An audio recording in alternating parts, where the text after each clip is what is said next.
بسم اللہ الرحمن الرحیم۔ طب نبوی کے عظیم نسخے جنہیں زندگی کی ہر وہ مشکل جو جسم کے ساتھ لاحق ہے اس میں استعمال کیا جا سکتا ہے۔ یہ احادیث سے لیے گئے نسخے ہیں۔ پلیز درود پاک پڑھ کے اس کو بنائیں اور درود پاک پڑھ کے ہی استعمال کریں۔ ایسی دوائی جو گھروں میں ایمرجنسی میں کسی مرض کی دوا آپ لے تو رہے ہیں لیکن علاج نہیں ہو پا رہا، ایک ایسی دوا جو ہر مرض میں مریض کو فائدہ دے۔ اس دوائی کو دوسری دوائیوں کے ساتھ ملا کر کھانے سے اثرات دوبالا ہو جاتے ہیں اور مرض میں جلد از جلد افاقہ ہو جاتا ہے۔ اس دوائی میں خاص خیال یہ رکھنا ہے کہ یہ طب نبوی میں اس کا تذکرہ ہے۔ ان جڑی بوٹیوں کو دیکھ بھال کے لیں، خراب یا فنگس والی نہ ہوں، صاف ستھری ہوں، کیڑے وغیرہ نہ لگے ہوں، جالے نہ لگے ہوں۔ اس کا نسخہ کچھ اس طرح سے ہے: کست شیریں 65 گرام، کاسنی 15 گرام، سوئے 10 گرام اور کلونجی 25 گرام اور میتھی دانہ 10 گرام۔ اس سب کو مکس کر کے پاؤڈر بنا لیں اور یکجان کر لیں۔ اس کا استعمال 2 سال کے بچے سے کیا جا سکتا ہے۔ بچوں کا گلا خراب ہو، ٹونسلز ہوں، ناک بہتی ہو، کھانسی، پیٹ میں درد ہو، جلد پر دانے ہو، اگزیما وغیرہ، تو 1 چٹکی اس پاؤڈر کو چھوٹے چمچ شہد میں مکس کر کے صبح اور شام کھانے کے بعد دیں۔ 6 سے 7 سال کے بچوں کو یہی خوراک سیم اسی طرح۔ 7 سے 13 سال کے بچوں کو 2 چٹکی خوراک دیں۔ 7 سے 10 دن میں وہ امراض جو کافی عرصہ سے نہیں جا رہے انشاءاللہ ختم ہو جائیں گے۔ 15 سے 20 سال کے افراد کے لیے یہ دوائی 3 گرام یعنی 3 چٹکی دی جائے گی، ناشتے کے بعد اور رات کے کھانے کے بعد۔ تمام افراد کے لیے آدھا چائے کا چمچ بالکل اسی طرح ہی استعمال کروایا جائے گا۔ چھوٹے امراض میں 2-3 دن میں ہی آرام آ جاتا ہے۔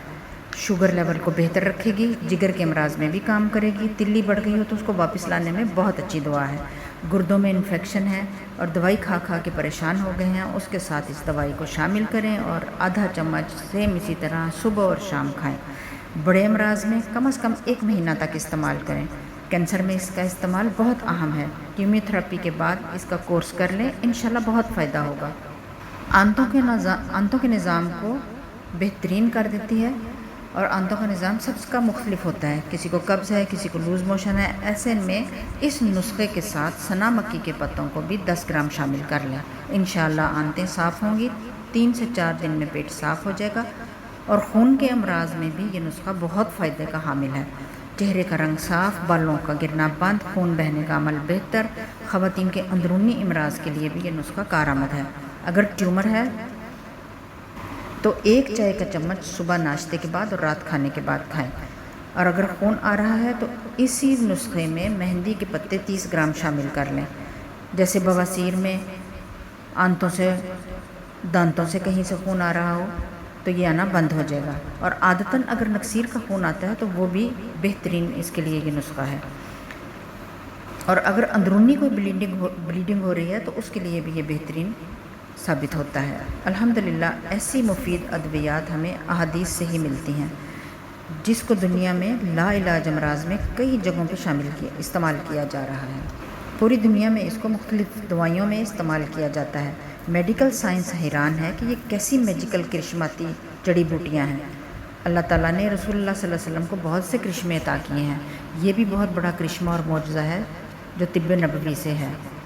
اسے پورے یقین اور اعتماد کے ساتھ استعمال کریں۔ بہت سے لوگ ایسی ادویات کی تلاش میں ہوتے ہیں جو ان کے دکھوں کا مداوع کر سکے، تو انشاءاللہ یہ نسخہ انہی میں سے ایک ہے۔ ہمیں اپنی دعاؤں میں یاد رکھیے۔ اللہ حافظ۔